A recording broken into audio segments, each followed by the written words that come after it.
Today we're going to be watching some videos on YouTube that are pretty scary. So let's get right into it.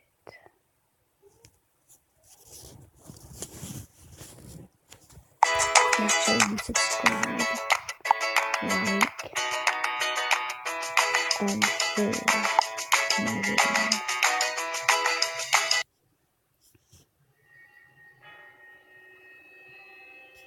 It was 2 years ago. I was called in to do the night shift, 10 p.m. to 4 a.m. at 7-Eleven, since somebody called out. The store was located on a busy road in a rather quiet and rural area. During the night shift, you could expect anywhere from 10 to 20 people come in to buy a beer or something else. This one particular night, there was this one guy, mid-20s, that came in. He started making weird noises, like loud yelling noises. I assumed he had some kind of mental disability. In fact, my brother has a mental disability, so I immediately felt sympathy for the guy. He walked up to the counter without any items, with his head facing me, but his eyes were looking up at the ceiling. I felt uncomfortable. I honestly didn't know how to deal with it. I tried speaking with him, but he only responded in loud noises. I kept checking if he was with someone outside, but he was alone. There weren't any cars in the parking lot, so I assumed he walked. He stood there for so long, looking up at the ceiling and making noises, that I tried to get him out by handing him a bag of chips and telling him he can go. I tried finding some kind of number to call for someone to help him. Then, out of nowhere, he finally turned around and walked out of the store. I felt so horrible for the man. At the same time, I felt a bit creeped out. About an hour later, the phone on the counter rang. I picked up to hear the familiar yelling sounds of the man from earlier. It caught me off guard. I didn't know what to think, other than this has to be some kind of prank. I hung up on them and was now becoming paranoid of my surroundings, constantly checking the outside through the windows. Come 4 o'clock, the person working after me came in, finally allowing for me to go home. It wasn't my problem anymore. I got home and threw all my stuff on the table, ready to get to sleep. But my phone rang within a minute after entering the door. I felt a chill run down my spine. Why would someone be calling at 4 a.m.? I could only imagine it was bad news. I braced myself and picked up the phone to hear the man again. I felt sick to my stomach as I listened to the loud noises he made. I struggled to slam the phone to the receiver. All night, I felt like I was being watched, even with all the blinds shut. And I could swear I heard strange noises coming from all over my house. I refused to get any sleep until the sun came up. Weeks passed, and I had forgotten about the incident, until one day, when going into the basement for the first time in a while, I found that papers had been scattered all over the floor, and when I went into the basement closet, I found writing on the walls. 7-Eleven had been written in Sharpie on the wall, along with the address to the 7-Eleven I worked at and my house address. The most disturbing part, I also found various kitchen knives, along with a large pocket knife sitting in the closet. What started out as seemingly just an innocent person turning into something of a prank ultimately turned into something much more horrifying. He had been living down there for God knows how long, and I'm just grateful that, for whatever reason, he changed his mind and left, because I haven't seen or heard from him since. All I can say is that man is dangerously ill.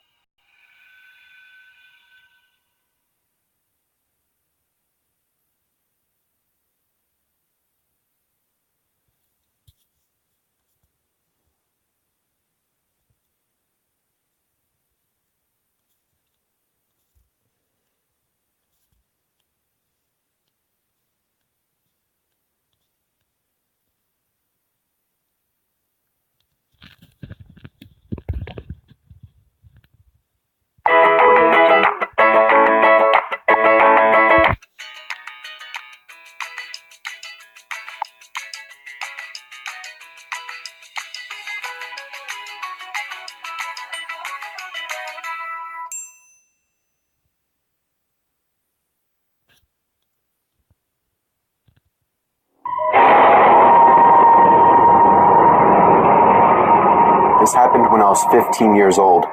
My best friend Anthony wanted me to come over for the night, since his parents would be gone all weekend.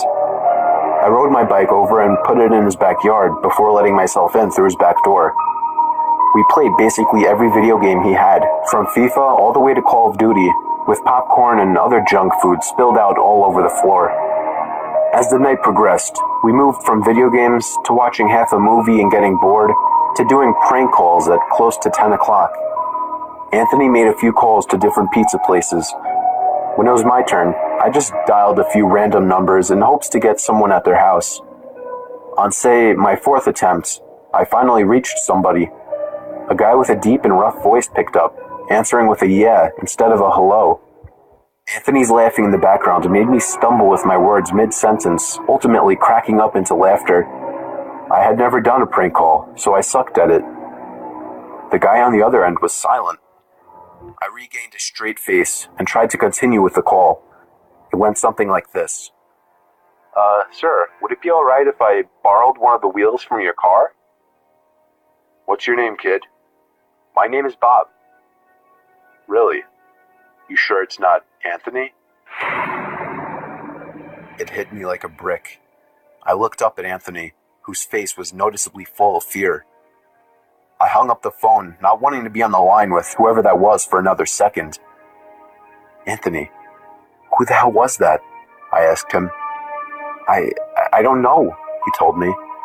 Does your caller ID info display your name or something? No, it shows my dad's name. We hopped on the computer and did some research, trying to figure out how it was possible to get someone's name through their phone number. It didn't make sense how he could get Anthony's name so quickly. He was way too young at the time to be on any of those personal information sharing websites. We ended up asking a question on Yahoo Answers, since no one had a similar experience. The question turned up no answers. I suggested he call his dad, but he said he wasn't supposed to have anybody over for the weekend, so he didn't want to call. We planned on sleeping in the living room, so we just resumed watching the movie that we hadn't finished from earlier. Right after the phone call had left my mind, me and Anthony looked at each other when we heard his front storm door opening, and then the doorknob to the front door began to turn. It only was able to turn about halfway before the lock restricted it. Anthony turned off the TV, and I went over to the window to see who it was. I spread the blinds open. There was a tall guy standing outside. He noticed the blinds moving and turned to look at me. I practically threw the blinds back into place. Me and Anthony hid in the kitchen, listening for any more noises. We heard the sound of the gate to the backyard opening, as it was right outside the kitchen window. God damn it, I said. I forgot to shut the back door. Anthony urged me to run and shut it. I made it to the hallway leading to his back door and froze. There was a silhouette standing outside the back door. I don't think he noticed me, but he was surely looking into the house. He opened the door and stepped inside. I tiptoed to the kitchen and motioned for Anthony to follow me upstairs. We made it to his room as quietly as possible, pulling the door shut to avoid making any noise. We crawled under his bed. He had cloth covering the bottom of his bed, so you couldn't see anything under it unless you actually moved the cloth. The doors downstairs all opened, each one getting closer to the stairs. Thumps finally began up the stairs, and he was right outside the door now. The door to the room opened. I could hear Anthony's breathing. It was too loud. Footsteps moved over to the closet, and then the closet opened. I could hear the coat hangers being slid around as the fabric of the jackets and coats rubbed against each other. Footsteps moved over to the bed and stopped. I felt like my heart was about to explode out of my chest. Anthony's breathing was too loud. I had to cover his mouth with my hand. Nothing but silence in the room now. We laid still for so long, I almost thought he wasn't even in the room anymore. I moved my hand away from Anthony's mouth and whispered in his ear, "You think we can make a run for it?" He was about to answer when the most disturbing, memory-haunting scream I'd ever heard filled my ears.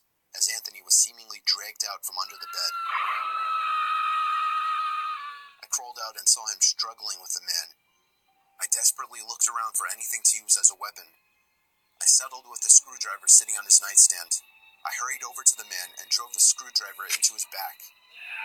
He let go of Anthony as he let out a scream of agony, giving us time to get the hell out of the house. Running onto the road would give away our position too easily. It would take too long to make it to his neighbor's house. We dove for the tree line in the woods and took cover behind a bush, watching the house.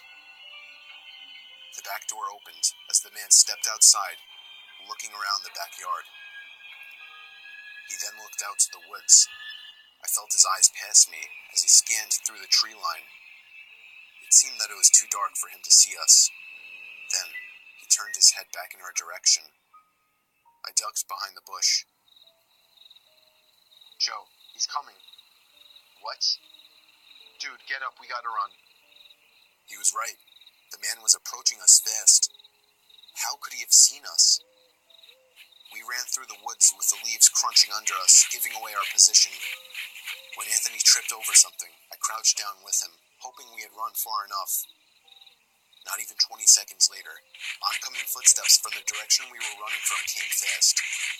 They slowed down only 2 trees away from us, as we lay face down in the leaves.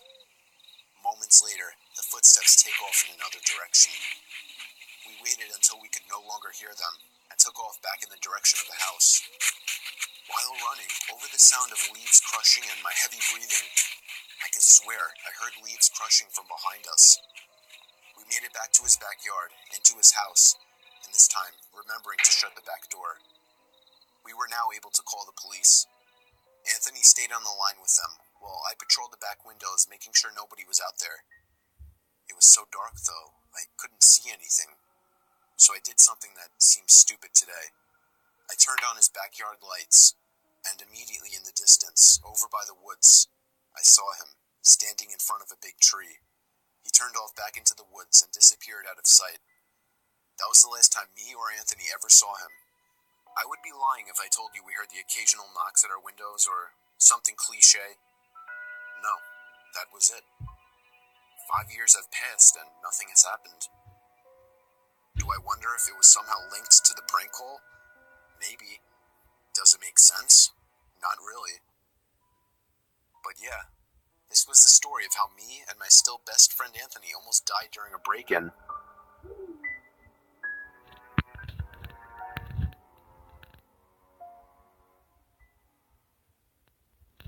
Carry on.